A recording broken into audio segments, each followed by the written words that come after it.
Wow! Kakagising ko lang may choose one na kaagad. Pero ano to? Choose one? Maging matalino? O maging mayaman? Ay, dahil mahirap lang kami, pipiliin kong maging mayaman.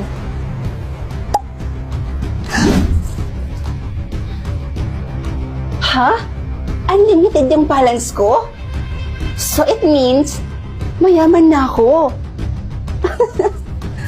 Nay, alis na po ako Baka malit po kasi ako sa school. Papasok na po ako. Anong oras na po kasi? Baka malit na po ako Bye, Nay. Anak, sandali. Huminto ka na lang sa pag-aaral mo. Ano po? Nay, bakit po? May problema po ba? Ay kasi anak, hindi ka na namin kayang pag-aralin ng tatay mo Hindi na namin kayang bayaran yung mga tuition mo. Pero Nay, gusto ko pa pong mag-aral. Gusto ko pa pong matapos yung college ko. Anak, gustuhin man namin makapagtapos ka. Pero hindi ka na namin kaya ng tatay mong pag-aralin pa, anak. Alam niyo, Nay, makinig kayo sa akin.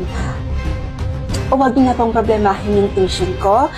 At ako na pong bahala. Ha? Ikaw ang bahala? Anong ibig mong sabihin, anak? Ayan, Nay. Tingnan niyo po yung bank account niyo. Ay, Diyos ko! May nag-send ng 1 million sa bank account ko? Anak, ikaw ba yun? Paano ka nakakuha ng kanyang kalaking pera? Oh my gosh! Nandito na ang buhay mahirap. Ang pangit at ang luma ng suot niya.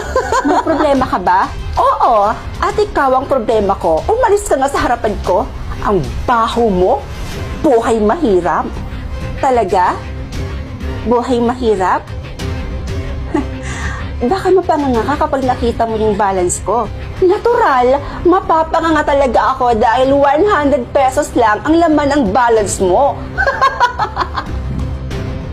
Okay, class. Pumunta kayo lahat sa hallway ko at lahat ng 50,000 pababa ang balance ay madadrop out.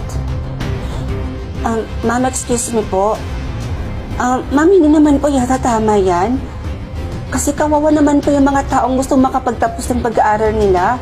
Ang sabihin mo, natatakot ka lang dahil hindi aabot sa 50,000 ang balance mo.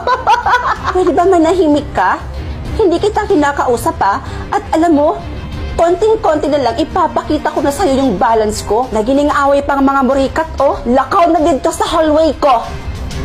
Ngayon na,